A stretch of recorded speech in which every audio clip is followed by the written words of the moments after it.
Okay, let's keep going with renormalons. And next, also from Geneva, we have Ramon Miravitllas, who's going to tell us about more on renormalons and the Bethe ansatz.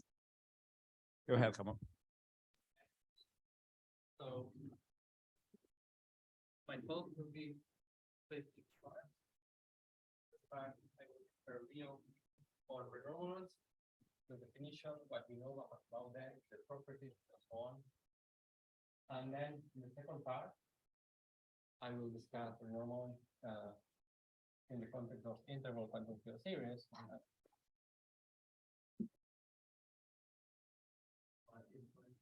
Can you hear me?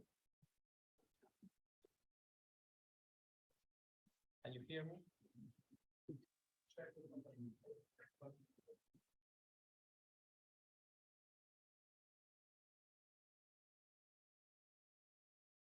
Yeah, I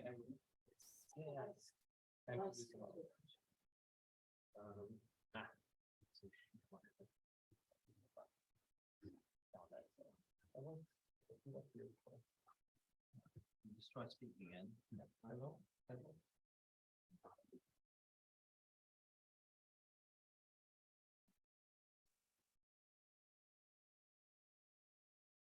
Okay. Been flipped on by accident.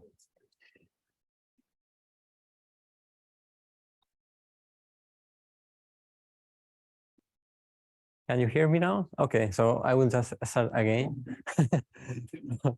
So in the first part of the presentation, I will review renormalons. I will define what they are, the properties, what we know about them. Then on the second part of the talk, I will discuss renormalons in the context of integrable quantum field series, and specifically, thanks to integrability, we can check if everything we know about renormalons really is true, or if there's something that we had wrong. So let's start with the review. In quantum field theories, we are interested in computing many different quantities. Just as an illustration, let's suppose we want to compute some propagator in some quantum field theory made of scalar particles. And one typical way, when you have this propagator, one way to compute these propagators is through a path integral, which includes here the action, and the action can be split into parts. The first part containing the free part, which describes how the particles, in this case the scalar particles, move freely in space. And then there is a second part which contains the interaction, which describes how the different particles in quantum field theory interact with each other. And the strength of this interaction is given by this parameter alpha, which we call the coupling constant. So the most standard thing to do when you have these path integrals, the most standard computation you can do is this perturbative computation, in which basically you see you have here this exponential, which contains two terms inside. So you just split the two terms into one exponential with the free part of the action, and then another exponential with the interaction part of the action. And then for the interaction part, you just Taylor expanded the exponential. So you have here different powers of this coupling constant. And then here you have, of course, this n factorial coming from the Taylor expansion of the exponential function. And then the coefficients here that appear in this sum are easier to compute now. You still have a path integral, but the nice thing is that the interaction part of the action will be just a polynomial in the fields, and while the free part of the action will be a quadratic in the field, and therefore this looks like a Gaussian integral, of course, in many infinite dimensions. And so these integrals in principle you can compute them, and one way to keep track of all these path integrals that you have to compute them is through these Feynman diagrams. So I want to mention this perturbative computation and how it's obtained, because Feynman diagrams will appear many times in my talk. So one way to understand this Feynman diagram is just that the Feynman diagrams keep track of all the integrals that you will have to compute here in this perturbative expansion. So let's suppose that you are able to compute all these path integrals or all of these Feynman diagrams. You will term here some sum in powers of the coupling, and it turns out that these coefficients, I suppose, they are factorial divergent. So no matter how small this coupling is, if it is different from zero, this sum is going to give you here a divergent result. And in fact, this perturbative expansion that you get from this Feynman diagram actually is only part of the information you need to really compute everything about, in this case, the propagator. Ramon, sorry, just because it's a mixed audience. Yeah. So to say that the culprit of all the story is that the sum actually should be inside. This integral is it's a path integral, it's never uniform convergent. So we do know that when you exchange the sum and you bring it outside, Yes. the asymptotic series comes. Ah, yes, yeah. Yeah. It's precisely understood what I mean, we do know, but this is the only things we can do. So Yeah. sorry, I mean it's just a pedagogical remark. But what you want to emphasize is that, I mean, in some sense, this interchange of the sum with the integral is not very mathematically formal, maybe. And this is maybe the reason that you get here divergent result. Okay, very good. Okay, thanks. Yeah, thanks. So, yes, so as I was saying, when you compute this perturbative part from Feynman diagrams, this is not everything you will, this is not everything.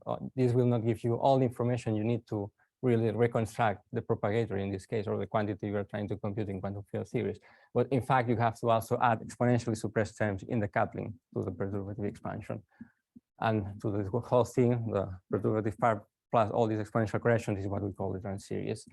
And of course, the different exponential corrections, they also come with their own series, which are also factorial divergent. So the first thing we have to do is to make sense of all these divergent sums that give you some infinite result for when you evaluate the coupling different from zero.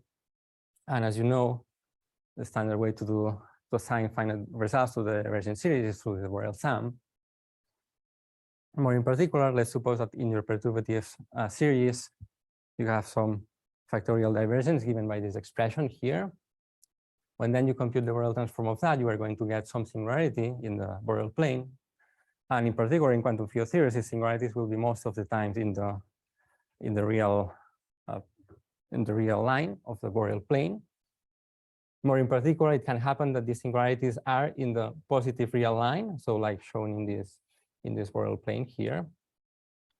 And then you have a problem because the quantity you are trying to compute, for example, in the case of the propagator, you are only interested, at least from the experimental point of view, let's say, you are only interested in positive values of the coupling. But on the other hand, when we try to do this Borel sum here, the Borel sum is only going to converge in some region of the complex plane of the coupling constant. And the region of convergence will depend on the angle that you choose here for your Borel summation.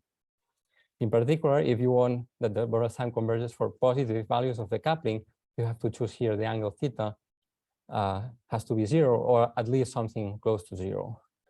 So then you have a problem with the singularities in the positive part of the real axis, because when you take this the theta angle, when you can choose either a theta above the singularity or below, and depending on the choice you make, the Borel sum is going to give you a result or another.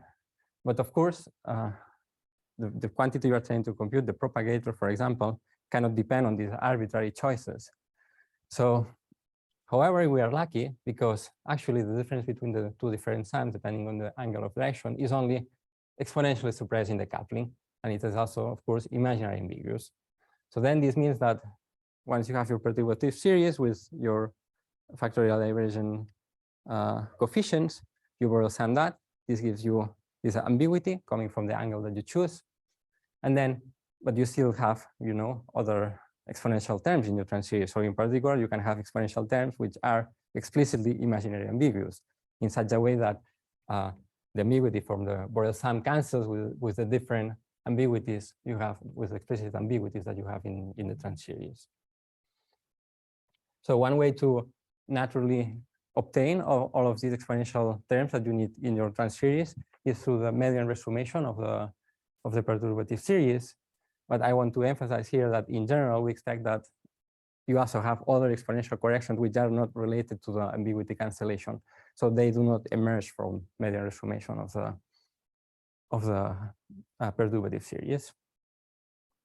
So just to keep track of that, this will be very important, is that, so we have this, the perturbative series, which is factorially divergent. This will mean that we will have to add explicitly exponentially suppressed terms which are imaginary ambiguous in your trans series. So you see there is always a relation between the exponential terms you will have in the trans series and the factorial divergence you have in the perturbative series. And in fact, in quantum field theories, we have, well, I have been mentioned in the previous talks, you have two types of factorial divergence. One is the instanton factorial divergence, and the other is the Renormalon factorial divergence. So instanton factorial divergence just emerges from the increasing number of diagrams that you have in your perturbative computation. And also, more in general, actually, instantons can be defined as non-trivial field configurations of the equation of motion. This is one way to say that, in this case, this psi 0 is the instanton is just this field configuration, which is a saddle point of the action. And it was thought for a long time that when you do perturbative computations around the different instantons of your action, around the different saddle points, you can obtain all the exponential corrections in your trans series. But this cannot be everything, as we know today, because we also have renormalons, which are very different from instantons. Renormalons are also factorial divergence that you have in your perturbative computation. And these renormalons appear in many QFTs, and also in particular in realistic ones like quantum electrodynamics and quantum chromodynamics. And of course, if we want to make sense of the real world, we have to understand very well what are these renormalons. But okay, what is the definition of these renormalons? So one way to define them is with an explicit example. Here I consider just an electron propagating in space. So you want to compute the propagator of this electron, including all possible quantum corrections. So the first quantum correction is given by the solid line, is the electron which propagates in space. And now you have to consider the first quantum correction, which is just given by this photon, which the electron emits, and then the photon is reabsorbed by the electron once again. So this is going to give you this the first correction here in the perturbative expansion.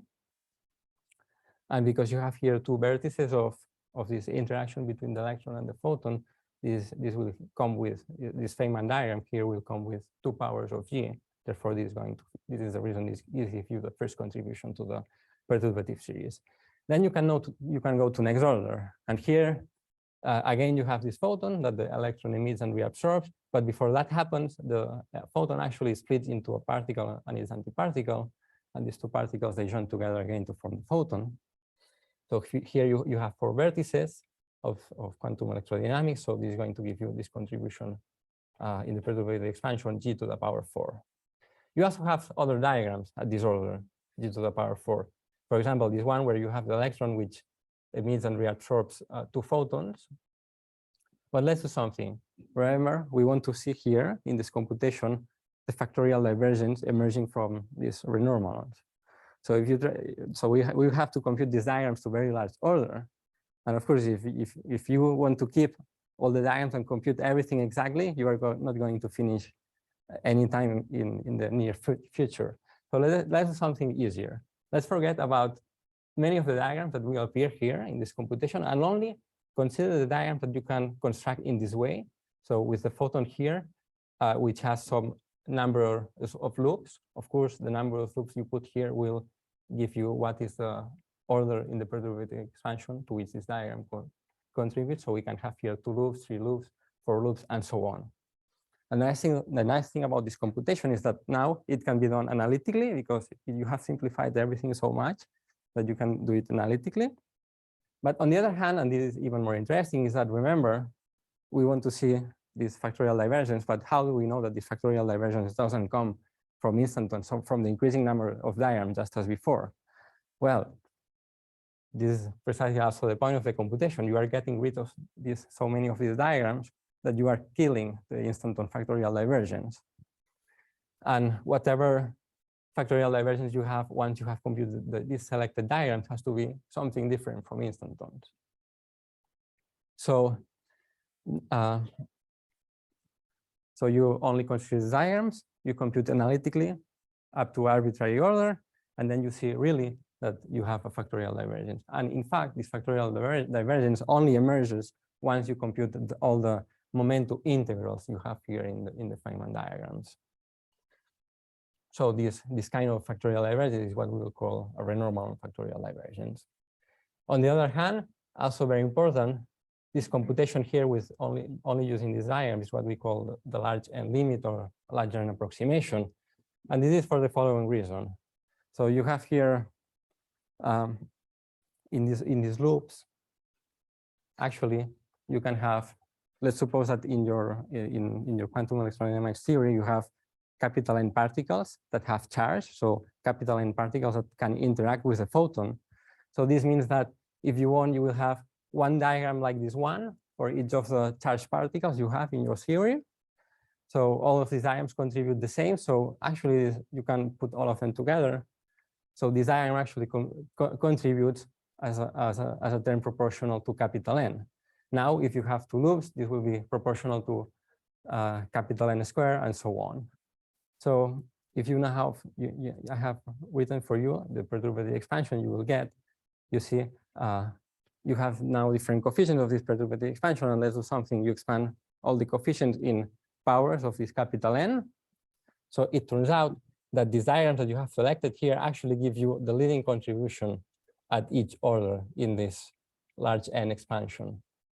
So this is the reason that this computation here is called the large N approximation or large N limit.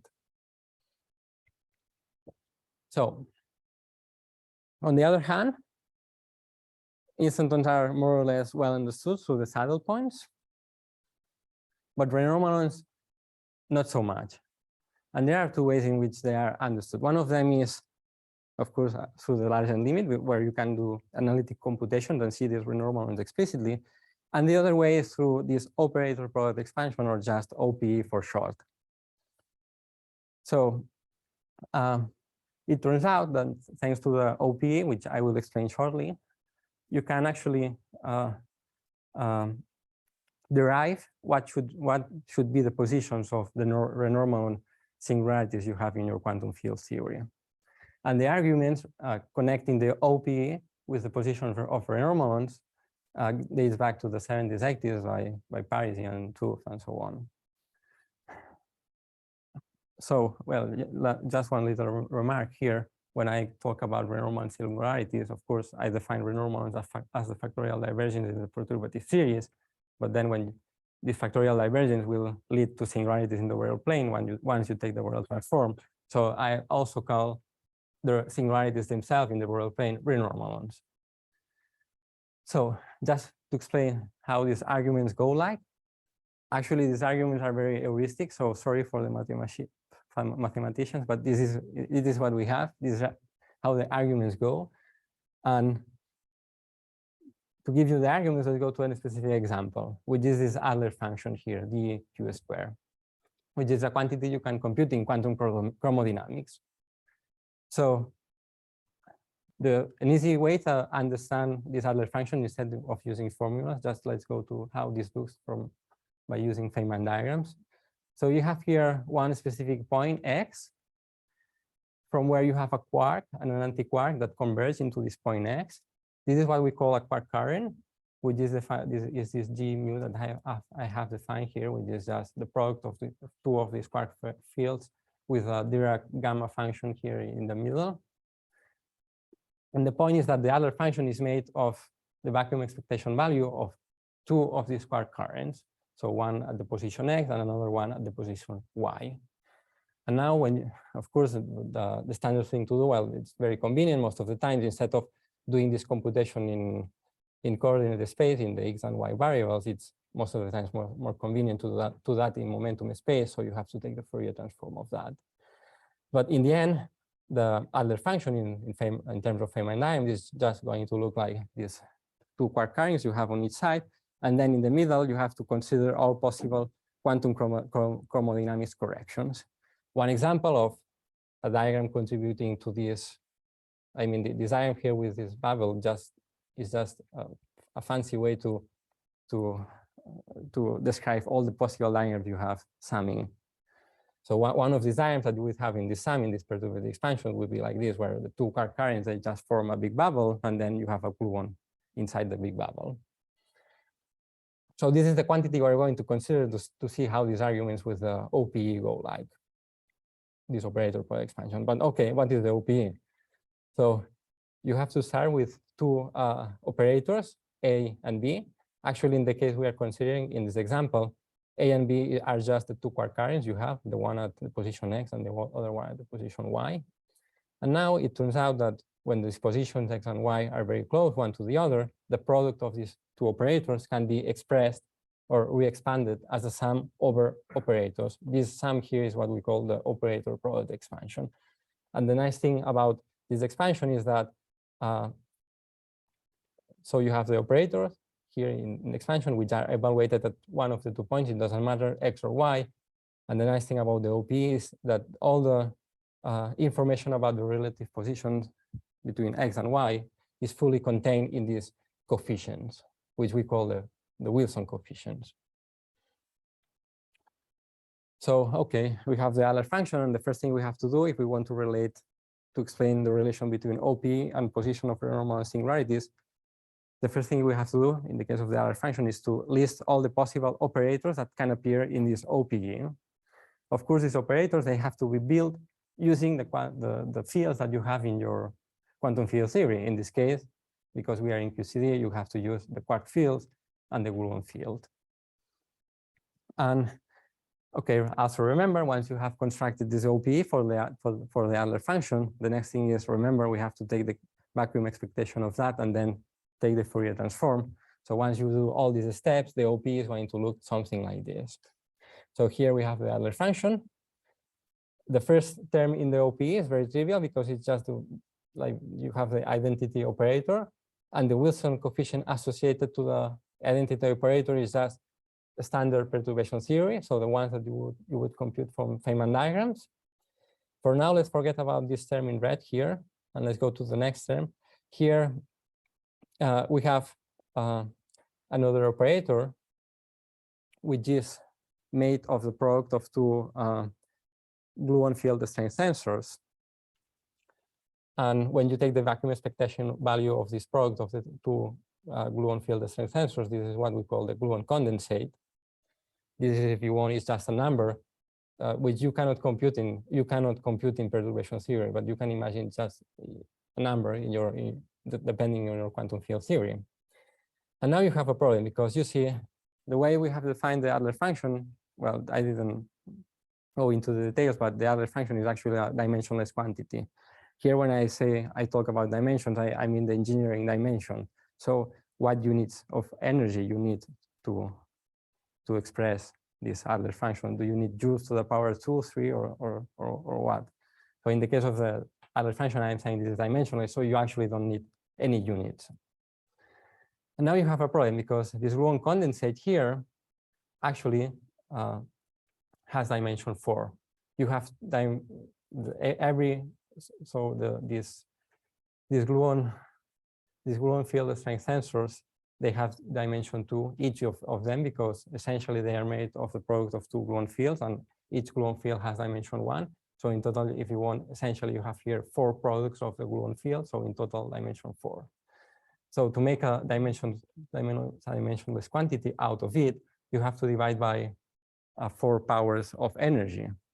And we only have one energy scale in this problem, in the case of the Adler function, which is this Q, this parameter Q, which, remember, this parameter Q is the one appearing, let's say, when you do the Fourier transform, or in other words, it's like the momentum entering inside your diagram for the Adler function.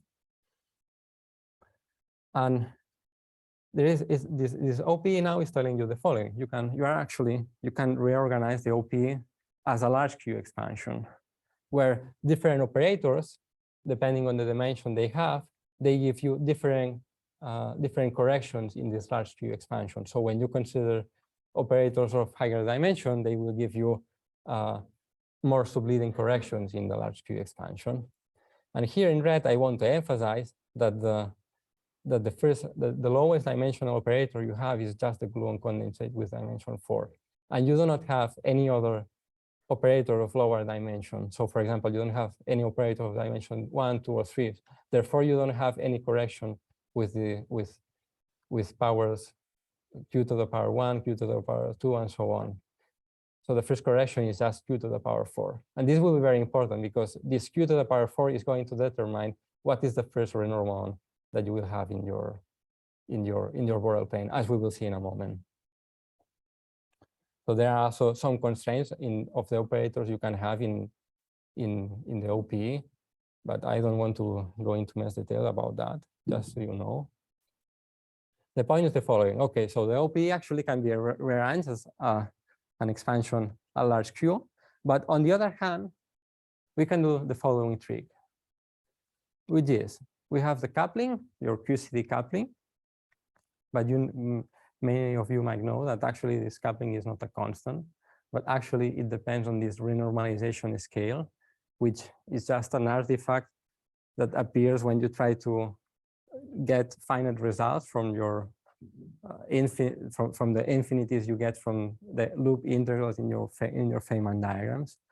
The point is that whatever quantity we are trying to compute, this scale, this renormalization scale, is just a mathematical artifact, and therefore the quantity you compute cannot depend on the choice you make for this scale. So one convenient choice that you can do is just to set this scale equal to the external momentum you have in your computation. In this case, the external energy is this Q square. So now this defines the running coupling, and to first order approximation, the running coupling looks like this. And you can see here, this is very nice because this beta 0 is just the first coefficient of the beta function, which is a parameter that you can compute in perturbation theory in quantum chromodynamics. In particular, this expression is telling you the following, which is that when you go to very large energies, when this Q here is very large, the alpha coupling actually gets very small. So this is this very famous asymptotic freedom of quantum chromodynamics, which tells you that in experiments, as long as you have very high energies, very high Q, the alpha coupling will be small, and therefore you will be able to relate whatever you are trying to compute in your experiment to a computation in perturbation theory, because your coupling is small. But what interests me about this expression is that we can actually invert it. So instead of writing alpha as a function of the energy Q square, you can do the other way around. So you can write Q square in terms of alpha. And you see now, because of the log here, you have now an exponentially suppressed term in the coupling. So on the other hand, remember that the OPE was this large Q expansion. So you can replace the dependence of Q in the different terms you have. So here you have this, for example, this Q to the power 4. You can replace it by this expression here, so by exponentially suppressed term. So then the OPE actually looks like a term series, where you have different exponential corrections. And what matters here is that you see you will have different factors here inside the exponent, like a 2. This 2 comes from the Q to the power 4 you have here. Now, if you consider operators of higher dimension, you will have a different power of Q, and therefore you will have a different factor inside the exponential. And the last thing then we need to understand how this relates to renormalons is the following: is that these gluon condensates, they are actually imaginary ambiguous. And remember now that when you have imaginary ambiguous terms exponentially suppressed in the time series, this has to be related to factorial divergences in your perturbative expansion, because in the end, when you Borel sum everything, you want that to cancel all the imaginary ambiguities, right? So the fact that you have this exponential correction with this specific power here in front with these two tells you what should be the singularity that you have in your Borel transform arising from the factorial divergence in the perturbative series. So let's go to the Borel plane and let's plot all the singularities we will get. So on one hand, the first singularity here appearing in blue will be at the position 2 over beta 0, which is the one arising from the gluon condensate. So remember, this 2 over beta 0 comes from this factor that you have here inside the exponential. Then the next, you will have, in principle, other singularities in the Borel plane. And the singularities will be at integer positions of 1 over beta 0, which will emerge from different operators of higher dimension that you can have in your OPE. And the point I want to emphasize here is that, as I was telling you, and I emphasized this one time already, which is that the gluon condensate was the lowest operator that you have in your OPE. If you had another operator of lower dimension, this will give you a singularity which comes before this one that you have at 2 over beta 0. So I want to emphasize here again that because you don't have operators of lower dimension than 4, you do not have any singularity here coming before this singularity at 2 over beta 0. So this is a very nice prediction from this OPE and these heuristic arguments using this dimension, the dimension of the different operators and so on. And actually, this prediction can be verified analytically. So remember, the Adler function was defined through this Feynman diagram where you have this product of two quark fields, and then in the middle you have to consider all possible quantum chromodynamics corrections. Of course, doing this computation exactly to any order will be impossible, but you can do this large n limit in which you only consider these selected diagrams, which you have here. The gluon that goes inside the loop will be corrected by an arbitrary amount of loops. And then you can do this computation analytically and exactly, and you can really verify that the factorial divergence that emerges from this diagram actually matches the picture as given here. So you will get all these singularities, and more in particular, the first one will be just at 2 over beta 0, and you will not have any singularity before that. So you can see that these very heuristic arguments about the dimension of the different operators that appear in your OP seems to give you the correct position of the singularities in the Borel plane. This large limit is a bit fishy. So you know that Yeah. we're going to talk about it or not, but it's a bit overcheating. Yeah, I know, but I won't. No, just for the not really. Yeah, there is a bit of cheating. Yeah, because the beta, I mean, you have this beta 0 here, which I gave you this expression actually. When you go to large n, you have a problem because this becomes negative, and in principle in QCD, this beta 0 should be a positive number, but at large n this becomes negative. So you have kind of a problem. But okay, let's not bother about that. So okay, what we want to do, I want to do now is we have this nice prediction from the OPE, very heuristic, I know, for the mathematicians, but it's what it is. There is nothing to do about it. And we want to check if this prediction is actually correct when you can, in a context in where you can pinpoint exactly where the renormalons, okay? Because if you go to a realistic quantum field series like QCD, the diagrams you have to compute are very difficult, and you only can do computation using Feynman diagrams, so maybe you cannot say many things about this series. So let's go to the integrable quantum field series, in which we will be able to do much more things, and in particular, study renormalons in a much clearer way. And this part of the talk is based on the work I did with Marcos Marino and Tomás Gage. So, well, I mean, you already know about this quantum field series that Marcos Marino and Tomás Gage already discussed. Because I like Feynman diagrams, I just want to say here that for the case of the nonlinear sigma model, the Feynman diagrams that you would have are these ones where you have two sigma particles and one of these X particles converging into a vertex. This X particle is just an auxiliary field that you need to impose the constraint that the sigma particles live on a sphere. Then on the other hand, we have the Gauss-Neveu model. In this case, we have fermion particles, and they just interact with vertices of four of these fermions. So okay, you also had many discussions about this free energy and so on. Also, I will try to skip this part. I also want to mention, if you are more familiar with the Lagrangian and so on. So once you introduce this chemical potential in this operator Q, this charge Q, you can actually, from the point of view of Lagrangian, so I show you here, this is the Lagrangian before the introduction of the chemical potential. But once you introduce the chemical potential, you have a new Lagrangian, which now depends on the chemical potential H. In particular, is given by the Lagrangian from the previous slide, and then you have to add some terms, which are of course depending on this parameter H, and only involve two of the particles, sigma 1 and sigma 2, for the case of the ON and sigma model, and chi1 and chi. Oops, this is wrong. Oh, no, in this case, yeah. In this case, in the case of the Gauss-Neveu, it only involves one particle, chi1, from the capital N total particles that you have in your quantum field theory.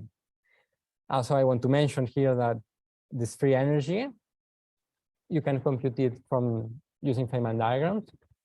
And in the case of the nonlinear sigma model, you can also do a large N computation. So you would have to compute the loopy integrals of all these Feynman diagrams with no external legs. And you can actually do this computation analytically also to arbitrary order. And you can see renormalons if you want. But of course, I mean, we are discussing this integrable quantum field series because we want to exploit integrability, because we already know that Feynman diagrams can be limited about what can they say about renormalons and so on. So again, you have here this integral equation that you have, if you want to compute the free energy using the Bethe ansatz setting, you have this integral equation that you have to solve for epsilon, right? So I don't know if you want me to discuss these integral equations again, or I think I will skip it. I will skip this part. So, well, yes, I want to say just something very, very fast, which is that you see in this integral equation, the kernel of the integral equation is related to the S matrix. And just so you have an idea of how this S matrix will look like, I give you this expression, which is, you see, it's not so, I mean, it's let's say, not very complicated. It's just a quotient of gamma functions, which involves this parameter delta, which in the end is just a reparametrization of the number of particles you have on your quantum field theory. And also, yes, just to be sure that everybody understands, we have this capital V.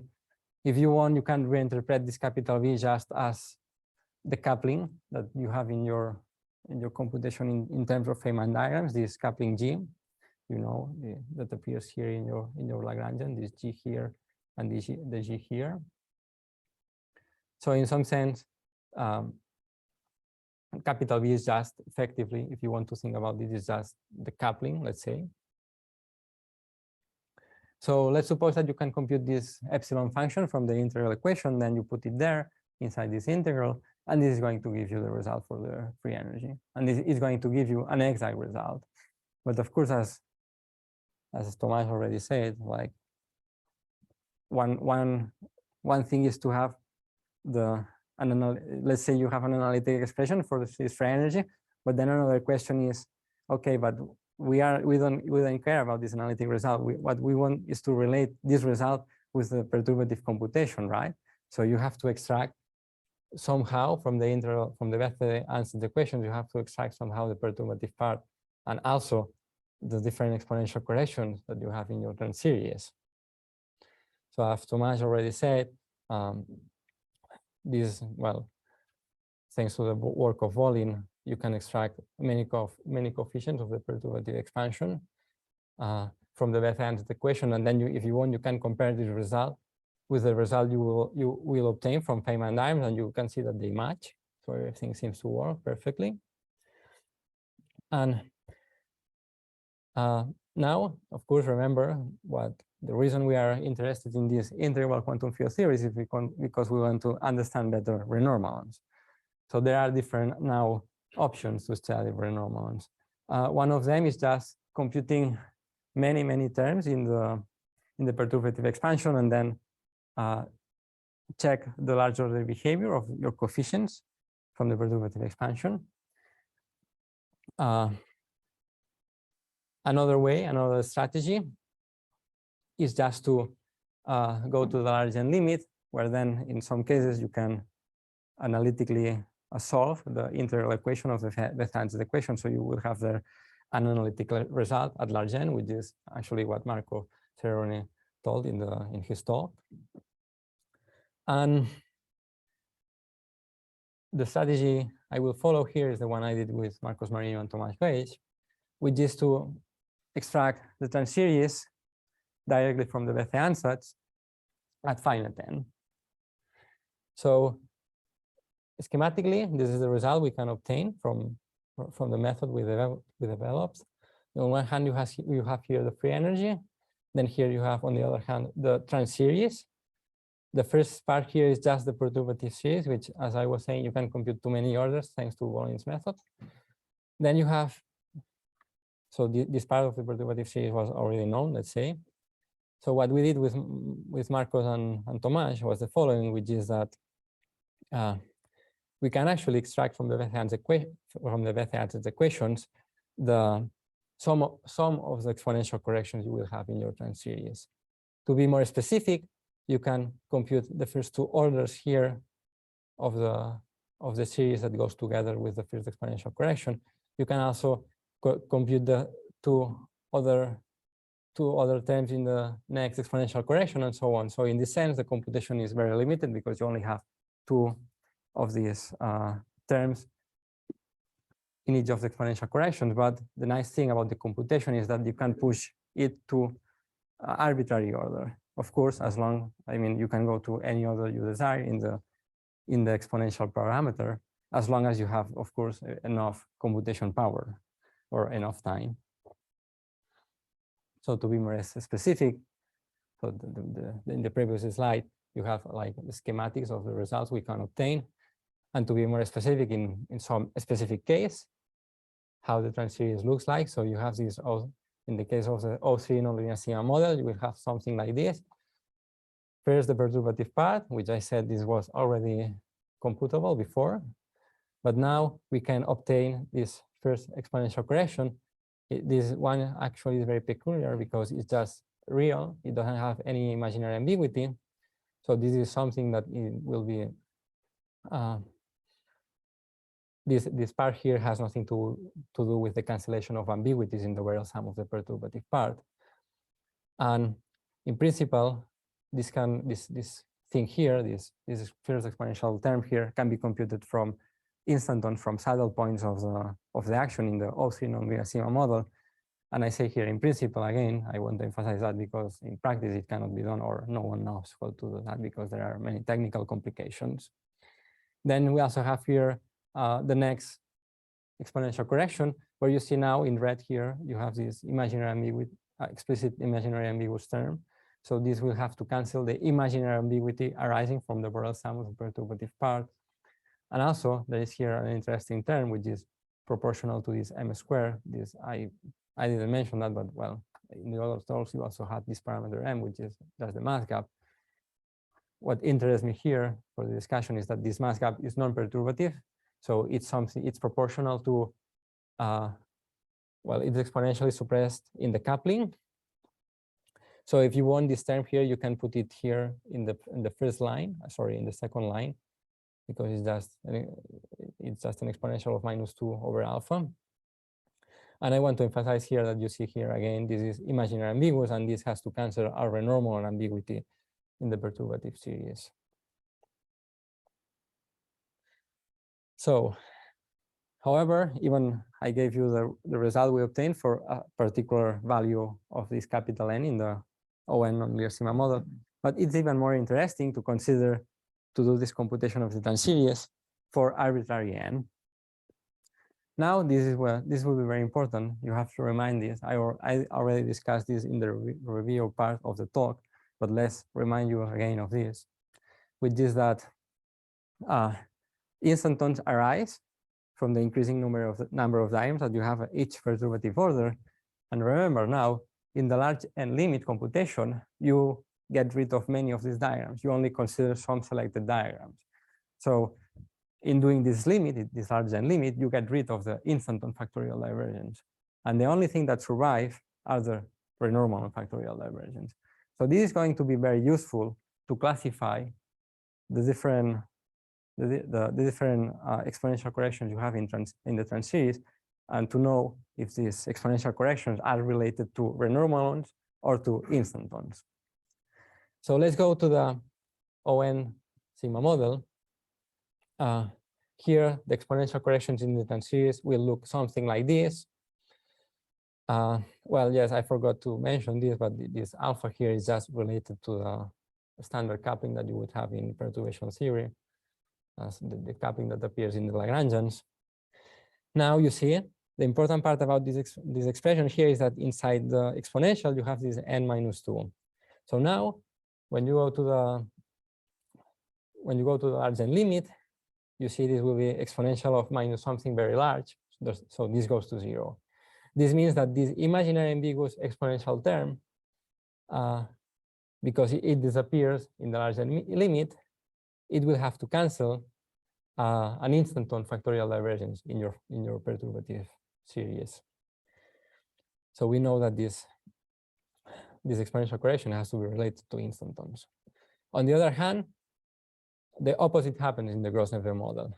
So the exponential corrections in the time series now look like this, where you now have a power of n in the numerator, but you also have a power of n in the denominator to compensate. And so when you go to the large N limit, this quotient here goes to 1, and so the exponential survives. So this means that this imaginary exponential term that survives the large N limit has to be related to a renormalon factorial divergence in the perturbative series. So this is heuristically the reason we know what are instantons are renormalon, just by taking this large N limit and checking which of the exponential corrections survive the large N limit and which of them die. In addition, in the two models, in the nonlinear sigma model and Gross-Neveu, we also have this special exponential correction arising from this m squared term, like the one I mentioned in the O3 nonlinear sigma model. This exponential term also survives the large N limit, so it's related to a renormalon factorial divergence.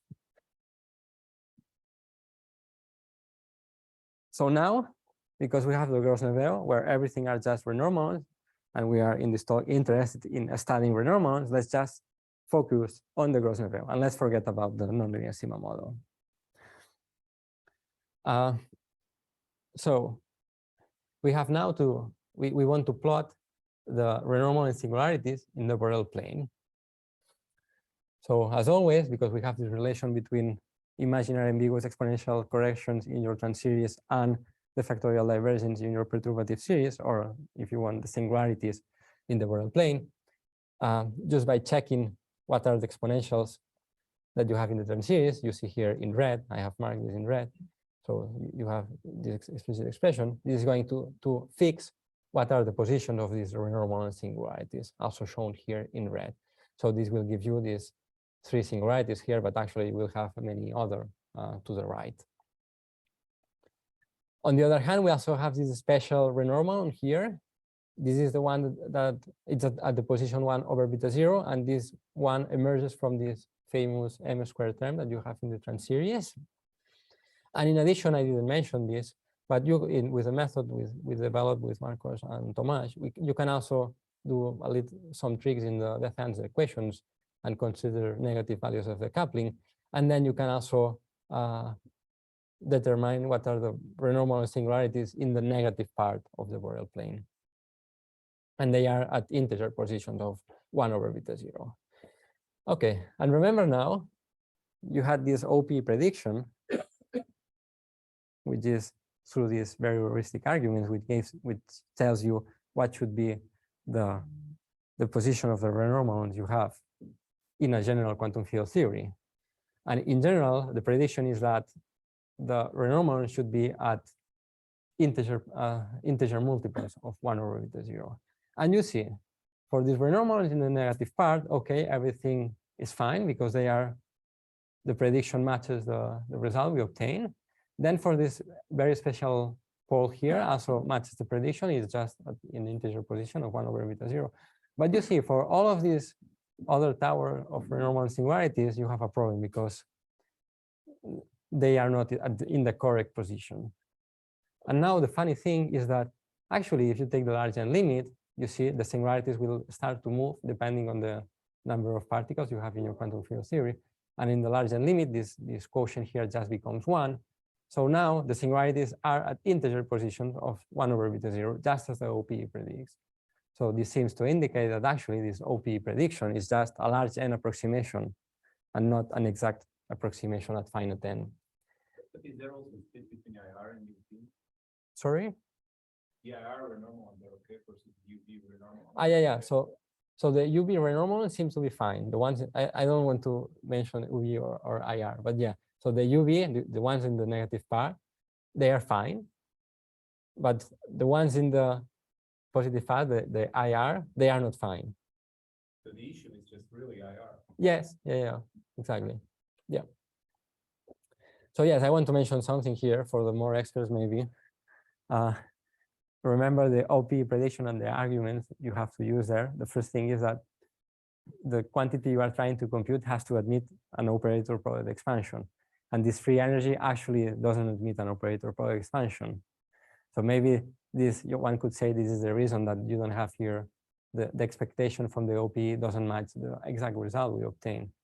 But another way to think about it is that actually the position of the renormalon singularities should be a universal thing of the quantum field theory, and it doesn't depend on what particular quantity you are considering. The singularities should be at some specific positions, no matter what quantity you compute, as long as you restrict yourself to a specific quantum field theory. So if in the free energy you have these renormalons here at these strange positions, you expect that the same will happen also for other quantities that admit an OP expansion. So just as concluding remarks, in general, we actually don't know how to compute the exponential corrections in quantum field theory. On one hand, we have instanton calculus, so just doing perturbative expansions around the different saddle points or instantons of your action. This can give you some of the exponential corrections you will have in the time series. But on the other hand, we also have exponential corrections related to renormalons, and these are not understood, cannot be understood through the saddle points of the path integral. In fact, there are only two, or usually two ways in which we can understand renormalons, which is through the large n limit, where you can do explicit computations and see explicitly this renormalon factorial divergence, and also we can understand renormalons through these arguments with the OPE, which in principle should predict what is the position of the renormalon singularities. So now in my talk, we have seen that thanks to integrability, we can test this prediction of the OPE.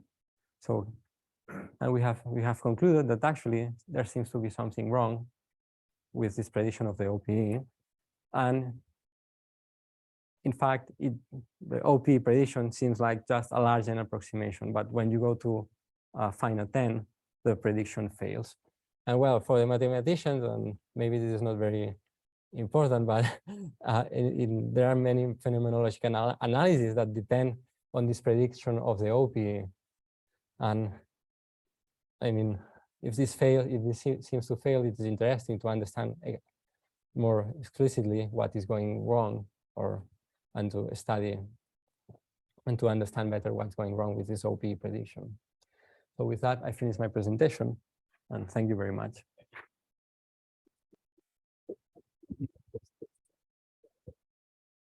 Questions, comments? Yeah. Two questions. So the first is whether you check that this location of the Borel singularities is invariant under change of renormalization schemes, which is what we believe. But I wanted to know if you We didn't check, no. You didn't check No. that, okay. No. And then the second one, which is maybe my ignorance. So in the OP arguments, Yes. there is no room that you get exponential correction also from the Wilson coefficient that somehow enter and modify the dimensional analysis of the operator. The That standard will fix it, right? Sorry? That will fix the problem. Well, at least In the standard Borel, what you have in the, if you read the papers, there is never mention to that. Could you remind me of, in the standard law, how do you exclude this exponential contribution? So the CGG alpha, if Yes, they have exactly. also some exponentially. Well, in principle, there are some, this Wilson coefficient is just an expansion in powers of alpha. But you are saying that maybe you have their exponential corrections, right? Inside. What I can say is that the way that this coefficient is computed is through some kind of Feynman diagrams where some of the propagators are replaced by the condensate. So in this sense, the computation you do there will only have will only be a sum in powers of the coupling, because you are just computing Feynman diagrams in the end. Just a modified, let's say, modified version of the Feynman diagram. But yes, I mean, it might be possible that actually you have maybe exponential corrections here. Well, I don't know, to be honest. Yeah, also because in the law, sorry, it's you use the classical dimension of the operator, yes, which is good in the UV. Yeah. But on the other hand, the condensate is supposed to be occur in the IR. So you mean maybe this dimension is modified by the anomalous dimension or something like that? Well, not really, because it should be at some point. It's unclear to me how you can justify if you want to go beyond the leading this law. I mean, this law, I believe it's great, but it's by definition is not accurate. So no, this is precisely like what I mean in this computation we have from the integral quantum field series. We really checked if this OP prediction is wrong or not, and it seems to indicate that it's wrong, maybe, or at least it's. I mean, because all these arguments that I show here in the review part of the presentation are kind of very naive. But I mean, this is the arguments they use in phenomenological papers many times. So they say the position of renormalons are just integer positions of 1/β0, and there is nothing else to it, and this is taken as a truth. So yeah, the result we obtain maybe can be the first step to understand better what's going on with, and really have a good the correct prediction of renormalon positions in a general quantum field theory.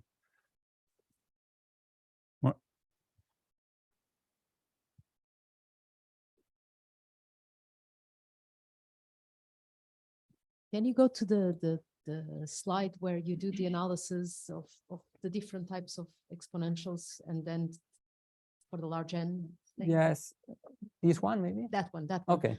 So the second one, when you take large n, of course, like it survives. But you could worry about the next order, which would give you a 1/n, and then you would worry about, wouldn't you worry about the fact that you'd have whether you take small alpha or large n first? Because if you took the honest large n, then you'd have a next to leading order contribution in 1/alpha, in alphas or something like that. You'd have extra contributions. Or otherwise, if you take the honest, just pure large infinite n, then you just have this term. Yeah. Could this be one of something that would be hiding between the fact that taking the large n limit, like and then calculating corrections in alpha, meaning the reason why when Marcos spoke about there's some issues at large n that somehow could Oh. hide. Could this be one of I the really don't hiding know. places? I Just sorry, asking naive question. but yeah, I mean, maybe we can try. Actually, we can try, but maybe one can have a look at that, and maybe this can help to understand better what's going on with this large n limit and why you lose this resurgence in the process of the large n limit. Yeah. But I cannot really answer you. Of, maybe yeah, one can try. It's a good idea.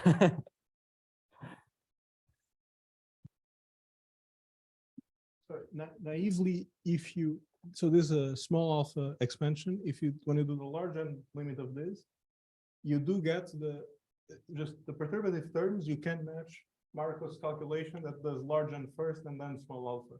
So like term by term, you can match them. Yes. Oh. I mean, up to NLO in 1/n. Next leading order. So the 1/n correction. This would come at your order 1/n. Yes. So this you can match. So that we can match. And with the exponential as well. I guess because you get an exponential. There is something that comes from correcting the exponential, and that it matches. I would just, yeah, but like I said, I would just be worried about the fact that what are we taking first, large n or small alpha? And then, meaning in this, there's other problems where this situation happens, and in fact, you get things like boundary layers or stuff like that that change completely the dynamics. So I'm just wondering if this would be like a situation like that. I absolutely don't stop.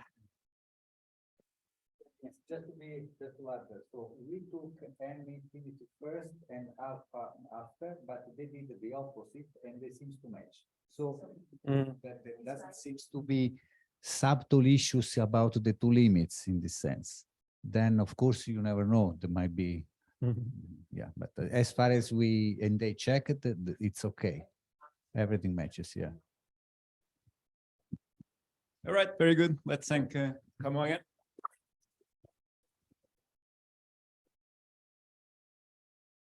1:30 we start sharp after lunch.